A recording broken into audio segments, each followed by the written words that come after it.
제가 주일에 그 슬기로운 믿음 생활 그 반을 같이 하면서 질문으로 시작했습니다. 당신은 죄인이십니까? 라는 질문으로 시작을 했습니다. 우리 성도님들 뭐라고 대답하시겠습니까? 죄인이세요? 네.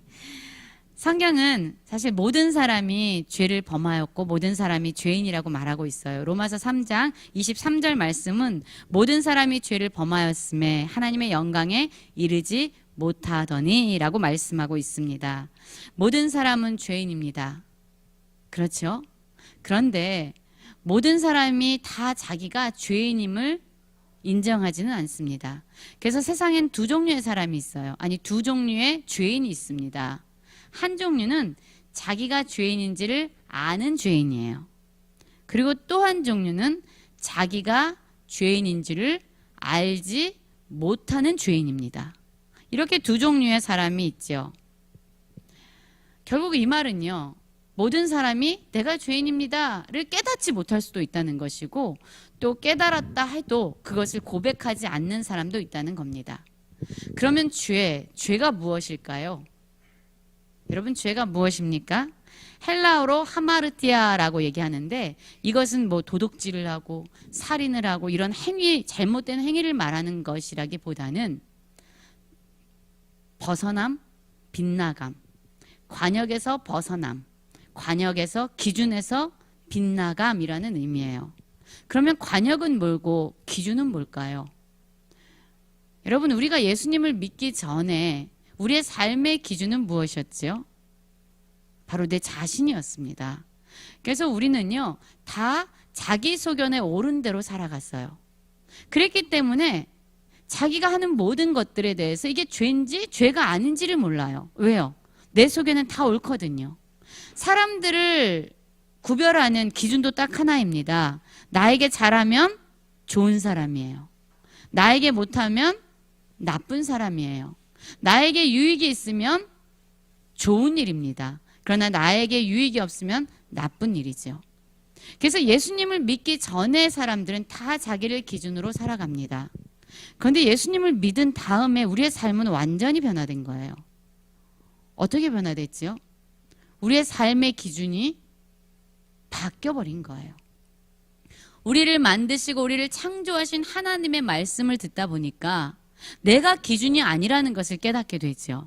그리고 이제 우리가 맞춰야 될 관역, 우리가 붙잡고 살아야 될 기준은 내 생각이 아니라 내 소견이 아니라 바로 하나님의 말씀이구나를 깨닫게 됩니다. 그래서 그리스도인들은 어떤 사람들입니까? 자기가 죄인인지를 아는 죄인들입니다.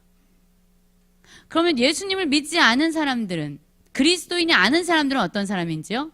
자기가 죄인인지를 모르는 죄인들이라는 거예요. 이 두 종류의 사람들이죠. 여러분, 내가 기준이다 보면은요, 죄가 죄인지도 몰라요. 그래서 나는 항상 의롭습니다. 그런데 예수님을 믿고 하나님의 말씀이 기준이 되다 보니까 이제 그전에는 죄가 아니라고 생각했던 것들이 갑자기 죄라는 것을 깨닫게 되는 거죠. 이전에는 슈퍼에 가서 돈을 더 거실러주면 아이고 행제했다, 아이고 돈 벌었네 이러고 집에 갔어요. 그런데 예수님을 믿고 우리가 알게 되는 건 뭐예요? 이렇게 가져오는 것이 죄라는 것을 깨닫게 되기 때문에 다시 슈퍼에 가서 돈을 돌려주게 되는 거예요. 이전에는 쓰레기를 버려도 그것이 죄인지 몰랐는데, 하나님이 창조하신 이 세상을 이렇게 더럽히면 안 되지라는 것을 깨닫게 되고 우리는 그 쓰레기를 줍는 사람들이 됩니다. 그래서 예수님을 믿고 나서 우리는 더 예민하게 죄가 무엇인지 깨닫게 되는 거죠. 이렇게 기준이 바뀐 거예요. 예수님이 내 삶의 주인이 되고 내 삶의 기준, 내 삶의 관역은 완전히 바뀐 것이죠. 마치 이런 겁니다. 여러분, 우리가 깜깜한 방에 들어갑니다. 방에 가서 형광등을 딱 킨 거예요. 자, 그럼 방이 환해졌어요. 그럼 먼지가 좀 보이죠? 굵직한 먼지들은 보여요. 그런데 이 공간 안에 떠다니는 먼지는 하나도 보이지 않아요. 그런데 우리가 이제 방에 딱 들어갔습니다. 깜깜합니다. 불을 켜지 않고 커튼을 엽니다. 그러면 바깥에서 햇살이 이 공간으로 비쳐 들어오지요. 그럼 우리는 보게 되는 게 있어요. 그때 뭘 보게 되죠? 그전엔 보이지 않던 공간을 떠다니는, 공중을 떠다니는 그러한 미세한 먼지까지 보이게 된다는 겁니다. 내가 기준일 때 보이지 않았던 죄악들이 하나님의 말씀이 내 삶을 비추어 주자 우리는 보게 되는 것이 있어요. 그것이 무엇입니까? 우리가 죄인이라는 것. 우리 안에 우리가 해결할 수 없는 수많은 죄악들이 우리 안에 있다는 것을 깨닫게 됩니다. 자, 오늘 우리가 함께 읽은 본문에는요, 두 종류의 사람이 나오고 있습니다. 어떤 종류의 사람이죠? 자기가 죄인인 줄 모르는 바리새인과 자기가 죄인인 줄 아는 세리가 나오고 있습니다. 오늘 우리는 이 본문 말씀을 통해서 그럼 하나님께서 우리에게 원하시는 모습은 무엇인지, 그리고 왜 하나님은 우리가 죄인이라는 것을 그렇게 고백하길 원하시고 우리에게 어떤 은혜를 주시길 원하시는지 말씀을 함께 살펴보면서 은혜를 나누기 원합니다. 자, 오늘 본문 말씀을 보면은 두 사람이 등장합니다. 이 바리새인과 세리는요, 아주 다른 사람들이라는 걸 다 알고 계시죠? 바리새인들은 어떤 사람들이죠? 유대 사회에서 종교적인 지도자고 또한 하나님의 율법을 누구보다 철저하게 지키는 사람들이었어요. 그래서 이 사람들은요, 사람들에게 많은 존경과 인정을 받습니다. 그리고 다른 사람들보다 더 특별하게 자기가 거룩하고 자기는 정결한 삶을 살고 있다라고 생각하는 사람들이에요. 이런 기도 생활, 금식 생활, 11조, 구제 이런 거는 말해 뭐합니까? 너무나도 잘 지키는 사람들이었어요. 반면 오늘 함께 읽었던 이 세리들은 어떠한 사람들이죠? 이 세리들은요, 당시 이스라엘을 로마에서 이렇게 식민지로 이렇게 지배하고 있었는데요. 이 로마 제국이 세금을 징수하라 그러면 이 세리들이 이들을 대신해서 세금을 징수해서 로마 제국에 갖다 바치는 거예요. 그러니까 이 이스라엘 민족들에게 이 세리는 어떤 사람들입니까? 별로 좋지 않은 사람들이에요. 때로는요, 이 사람들이 세금을 과하게 징수해서 이득을 취해서 나라에다 갖다 바치고 자신들의 탐욕을 채우는 도구로 세금을 사용하기도 했어요. 그러니 이스라엘 백성들에게 이 세리는요, 죄인 중에 죄인이고 그리고 이 사람들을 멸시하게 되죠. 하찮게 여깁니다. 그래서 이 세리들은요, 죄인으로 낙인 찍힌, 사회에서 인정을 받지 못하는 사람들이에요. 그러면 우리 여기에 있는 성도님들 어느 부류에 속하기를 원하십니까? 바리새인이 되고 싶으십니까? 세리가 되고 싶으십니까? 네? 세리가 되고 싶으세요?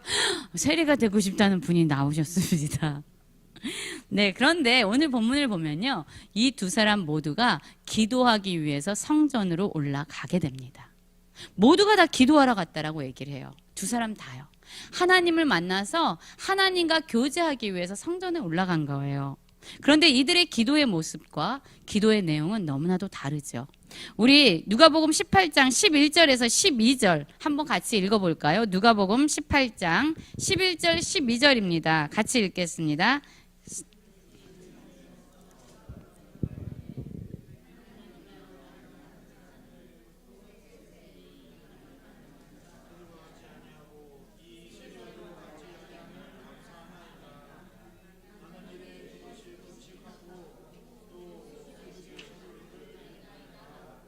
아멘.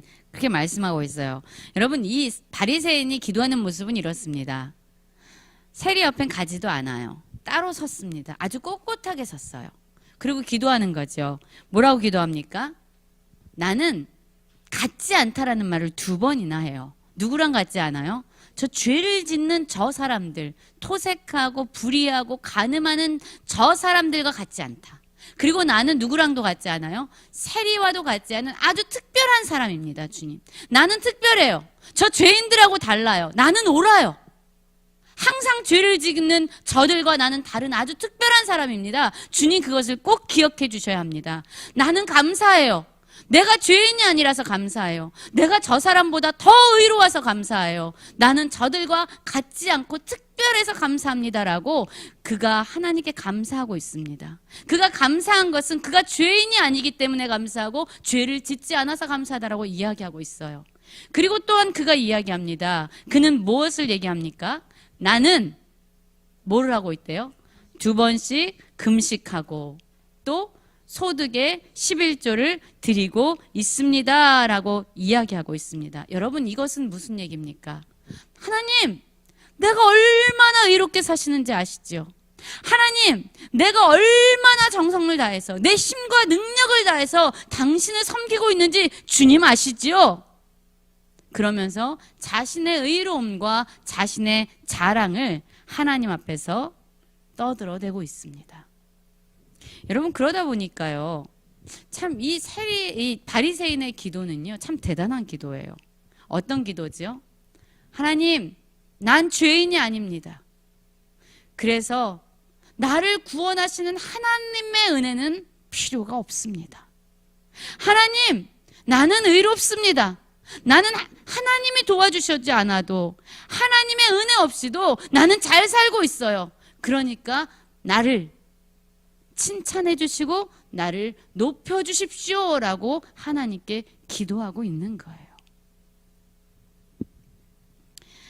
여러분 이 바리새인이 하고 있는 모든 종교의 이런 행위들은요 하나님의 은혜가 너무나도 감사해서 너무나도 감격해서 믿음으로 드리는 반응이 아닙니다.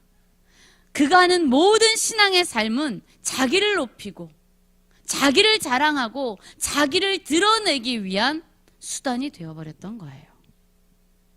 여러분 이렇게 바리새인이 하나님께 기도하고 있습니다. 그리고 또 한 사람 세리가 나오죠. 우리 13절 함께 읽어보도록 하겠습니다. 같이 읽을까요? 시작. 세리는 멀리 서서 감히 눈을 들어 하늘을 우러러 보지 못하고 다만 가슴을 치며 가로되 하나님이여 불쌍히 여기옵소서 나는 죄인이로소이다 하였느니라. 아멘. 여러분 반면 세리의 기도는 어떻습니까? 이 세리는요 멀리 서서 기도하고 있습니다. 내가 얼마나 큰 죄인인지 하나님 내가 얼마나 더러운지 하나님께 가까이 나아갈 수도 없고요 사람들 속에 섞여 있을 수도 없습니다. 하나님 난 죄인이에요. 하나님 나는 너무나도 더러워요. 하나님의 은혜 없이는 나는 하나님 앞에 설 수조차 없는 죄인입니다 라고 그는 기도하고 있습니다. 그리고 그가 어떠한 모습을 하고 있습니까? 감히 눈을 들어서 하늘을 우러러 보지도 못했다라고 얘기해요. 아마 그는 하늘을 보지도 않고 땅을 쳐다보고 자신의 모습을 아주 애통해하면서 가슴을 치면서 하나님께 기도하고 있는 거예요. 뭐라고 기도합니까? 하나님이여 불쌍히 여기옵소서 나는 죄인이로소이다 라고 기도하고 있습니다. 여러분 이 세리의 기도 속에는요 자기가 얼마나 큰 죄인인지 너무나도 부끄럽습니다. 하나님 나는 당신 앞에 겸손히 설 수밖에 없는 죄인입니다 라는 고백이 담겨 있습니다. 이 세리의 고백에는요 나는 죄인이기 때문에 하나님이 나를 불쌍히 여겨주시지 않으면 나는 소망이 없어요. 하나님이 나를 구원해 주지 않으면 나는 어떻게 살아갈 수 있는 그런 이유가 없습니다. 하나님 나를 도와주세요. 나를 구원해 주세요. 나에게 당신이 필요합니다라는 고백이 들어 있습니다. 그는 자기가 얼마나 큰 죄인인지 알고 이런 나를 용서해 주시면 하나님이 나를 구원해 주시고 나를 의롭다 칭해 주실 거야 라는 믿음이 이 세리의 기도에는 함께 담겨져 있는 거예요. 자, 여러분 이 두 사람 바리새인과 세리가 있죠. 누가 더 의로워 보이십니까? 누가 더 의로워 보이세요? 에? 여러 가지 의견이 나누잖아요. 우리의 눈에는 세리가 의로워 보여요. 왜냐면요, 이 아니, 세리가 아니라 바리새인이 더 어려워 보입니다. 여러분, 바리새인 대단하지 않습니까? 어떻게 일주일에 한 번 금식하는 것도 힘든데 2번이나 금식을 하고요. 항상 기도와 구제와 헌금과 제사의 이 생활을 그는 아주 철저하게 지키고 있어요. 그러니 바리새인이 훨씬 의로워 보이죠. 그러나 여러분, 예수님의 평가는 우리와 다릅니다. 우리 14절 말씀 한번 같이 읽어볼까요? 우리 14절입니다. 자, 다 같이 읽어보겠습니다. 시작. 내가 너희에게 이르노니 이 사람이 저보다 의롭다 하심을 받고 집에 내려갔느니라. 무릇 자기를 높이는 자는 낮아지고 자기를 낮추는 자는 높아지리라 하시니라. 아멘. 그렇습니다. 예수님은요, 바리새인보다 세리를 더 의롭게 여기셨다라고 이야기합니다. 여러분, 사실 우리는 죄인입니다. 우리는 죄인이기 때문에요, 우리는 우리를 구원할 수조차 없고, 우리는 아무리 많은 생활을 하고 많은 활동을 할지라도 나를 의롭게 할 수 없는 존재들이에요. 우리에게는 죄인인 나를 구원할 구원자가 필요한 거예요. 여러분, 바리새인은요, 그가 죄인임에도 불구하고 자기가 죄인인지를 알지 못했기 때문에 하나님의 구원이 필요 없다라고 선언한 자입니다. 그래서 예수님께서는 그를 의롭다 여기지 아니하시고 그가 의롭지 않다라고 말씀하고 있습니다. 그러나 세리는 어떻습니까? 자기가 죄인인지 알고 있기 때문에 주님이 아니면, 구원자가 아니면 자기에겐 소망이 없다라고 이야기한 자예요. 예수님은 이러한 세리를 귀하게 여기십니다. 여러분, 로마서 5장 20절 말씀을 보면 이렇게 말씀하죠. 우리 한번 같이 읽어볼까요? 로마서 5장 20절 21절입니다. 우리 한번 읽어볼까요? 같이 시작. 율법이 들어온 것은 범죄를 더하게 하려 함이라.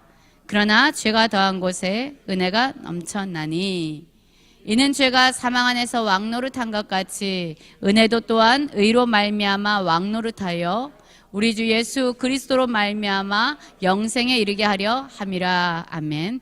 여러분, 오늘 20절 말씀을 보면 범죄를 더하게 하려 함이라, 율법이. 그러나 죄가 더한 곳에 은혜가 더욱 넘쳤다라고 얘기합니다. 무슨 말씀입니까? 여러분, 우리가 죄를 많이 지으면 하나님이 그 죄를 덮어주는 은혜를 더 많이 주신다는 얘기일까요? 그렇지 않다는 거예요. 하나님의 말씀을 자꾸만 보면 볼수록 우리는 무엇을 깨닫게 됩니까? 내가 죄인이구나를 더 많이 깨닫게 된다는 거예요. 하나님의 말씀이 우리의 삶을 비추면 내가 죄인이구나를 더 많이 깨닫게 되고, 그걸 더 많이 깨닫게 되면은, 아, 이런 나 같은 죄인을 하나님이 구원해 주셨구나라는 그 은혜가 더 크게, 더 풍성하게 깨달아지고 부어진다라는 이야기입니다. 그래서 여러분, 우리가 죄인이다, 우리가 너무나도 절망뿐인 죄인이구나를 깨달으면 깨달을수록 우리에게 부어지는 하나님의 은혜는 더 크게 역사하게 된다는 거예요. 죄에 대한 깨달음이 깊을수록 은혜에 대한 깨달음이 깊어집니다. 요한일서 1장 9절 우리 한번 말씀 같이 보도록 하겠습니다. 우리 요한일서 1장 9절에서 10절입니다. 같이 읽어볼까요? 만일 우리가 우리 죄를 자백하면 그는 미쁘시고 의로우사 우리 죄를 사하시며 우리를 모든 불의에서 깨끗하게 하실 것이요, 만일 우리가 범죄하지 아니하였다 하면 하나님을 거짓말하는 이로 만드는 것이니 또한 그의 말씀이 우리 속에 있지 아니하니라. 아멘. 뭐라고 말합니까? 여러분, 우리가 의로워지는 길은요, 다른 것이 아니에요. 의로운 많은 행위를 해서 우리가 의로워지는 것이 아니라 우리가 죄를 자백하면 하나님이 우리를 의롭게 만들어주시고 우리를 깨끗하게 살 수 있도록 인도해 주시겠다고 말씀하시는 거예요. 그런데 우리가 죄 짓지 않았어요, 나는 죄인이 아닙니다라고 이야기하면 그는 하나님을 거짓말하는 자로 만드는 자라고 이야기합니다. 여러분, 바리새인이 뭐라고 얘기했죠? 나는 죄인이 아닙니다라고 고백했어요. 하나님은 그에게 하나님을 거짓말하는 자라고 말하고 있습니다.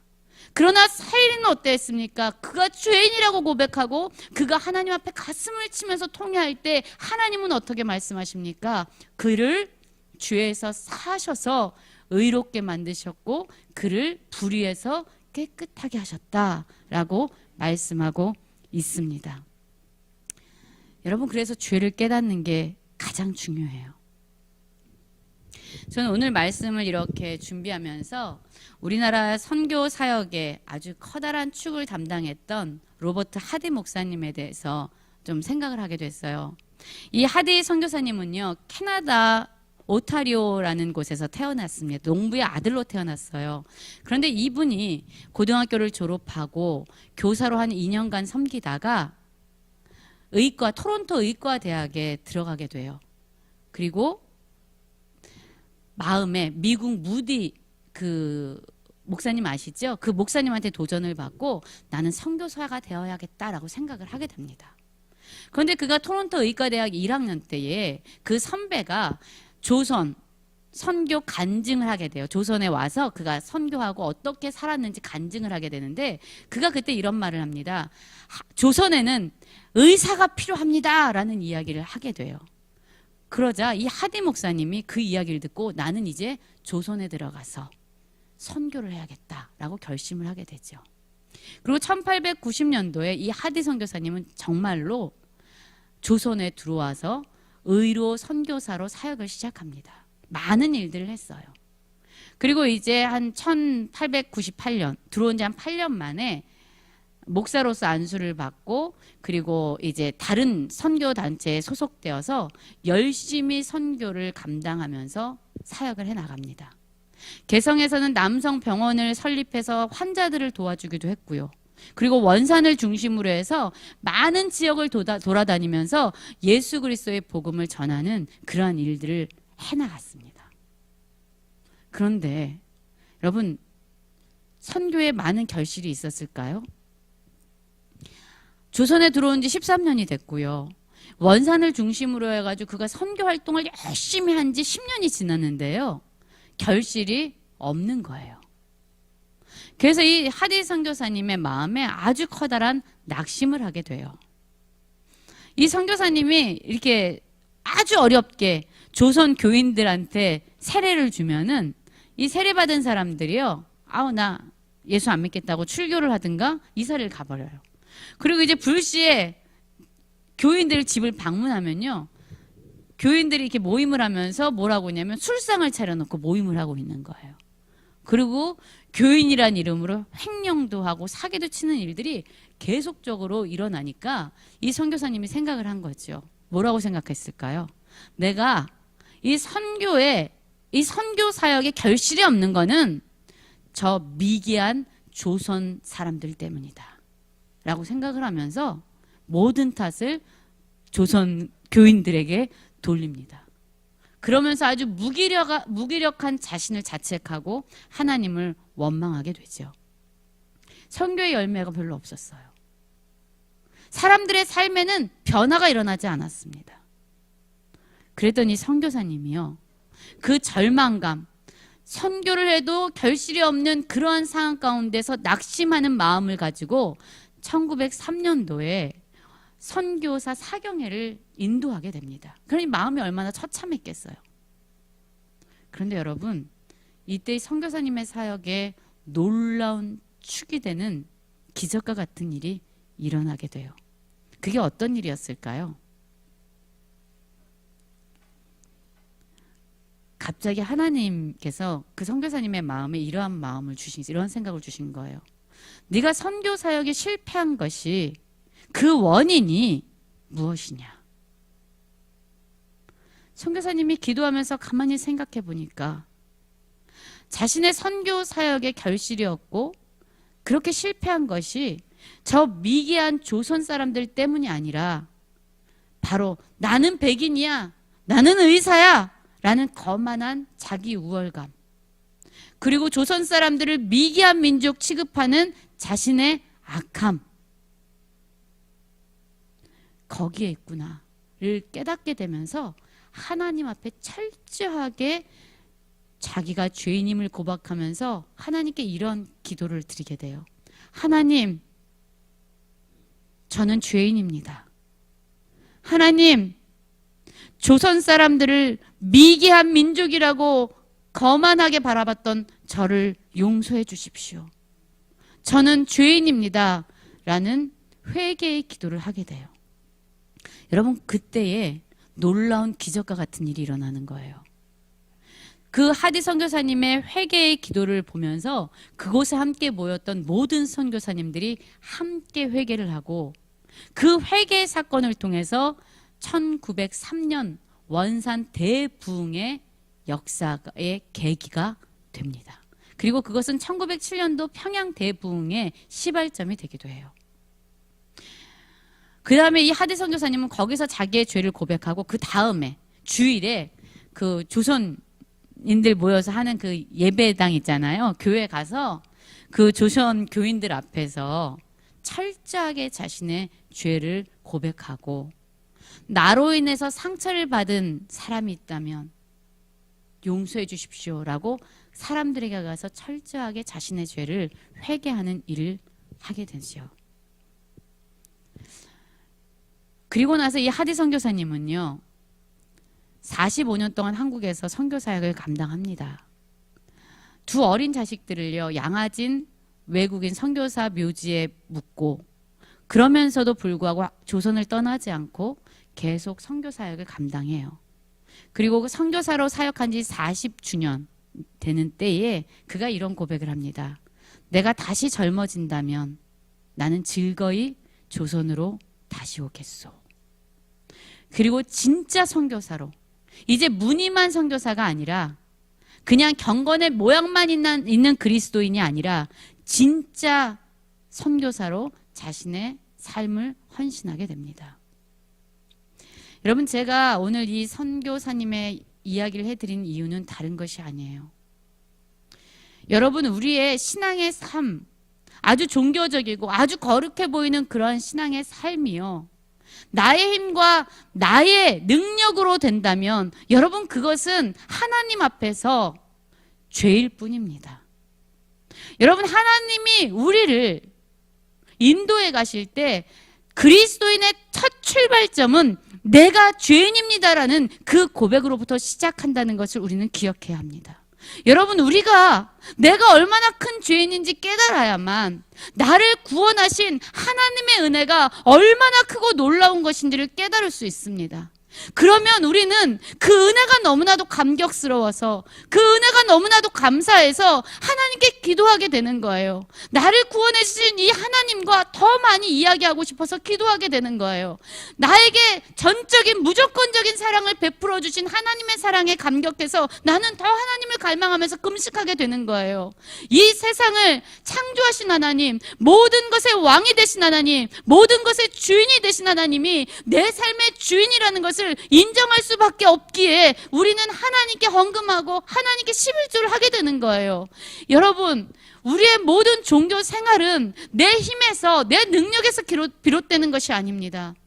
그렇게 될 때 우리는 바리새인과 같은 속임에 빠집니다. 내가 얼마나 많은 일을 했는데, 내가 하나님께 어떠한 일을 했는데, 내가 어떻게 헌신했는데 끊임없이 나를 자랑하면서 다른 사람을 멸시하는 눈으로 바라보게 됩니다. 그러나 하나님은 우리에게 너가 얼마나 큰 죄인인지를 깨달아야 한다. 그것이 너의 처음의 출발이 될 것이다. 그러면 너에게 부어진 나의 구원의 은혜를 알게 될 것이고, 그 은혜에 감격해서 너는 하지 말라고 해도, 그만하라고 해도 그 하나님이 너무나도 사랑스러워서, 그 하나님이 너무나도 감사해서 우리는 신앙의 삶으로 변화되는 그러한 열매를 맺는 진정한 그리스도인의 삶으로 나아가게 된다는 것입니다. 여러분, 그래서 우리가 죄인이라는 걸 먼저 깨달아야 해요. 나의 기준으로 나를 보아서는 안 됩니다. 나의 기준으로 다른 사람을 판단해서도 안 됩니다. 우리는 하나님의 말씀 앞에서 모두가 죄인일 뿐이에요. 내가 다른 사람보다 의로워 보인다면, 내가 다른 사람들보다 더 많이 헌신하고 있다고 생각한다면 여러분, 그것은 아직 하나님이 주신 의로움 앞에 우린 서지 못했다라는 것을 의미합니다. 우리는 죄인입니다. 하나님이 죄인된 죽을 수밖에 없는, 아니 이미 죽은 우리를 구원해 주셨어요. 그것이 가장 큰 은혜예요. 그래서 여러분, 우리는 하나님 축복 주세요. 하나님 성공을 주세요. 하나님 내가 신앙생활 열심히 할 수 있게 힘과 능력을 주세요라고 기도하기 전에 우리는 이렇게 기도해야 합니다. 하나님, 내가 죄인이라는 것을 철저하게 깨닫게 해주십시오. 하나님, 내가 하나님 앞에서 얼마나 큰 죄를 짓고 있는지 하나님 낱낱이 보게 해주십시오. 그래서 내가 하나님의 은혜 없이는 한순간도 살아갈 수 없는 자임을 알게 하셔서 그 은혜의 깊이를 깨닫게 하시고 그 은혜의 기쁨으로 반응하는, 그 은혜에 감격하며 반응하는, 그래서 진정한 신앙의 열매를 맺는 제가 되기 원합니다 라는 고백으로 나아가야 합니다. 그러할 때에 하나님은 우리를 보시고 의롭다 여기시며 우리를 높여주실 것입니다.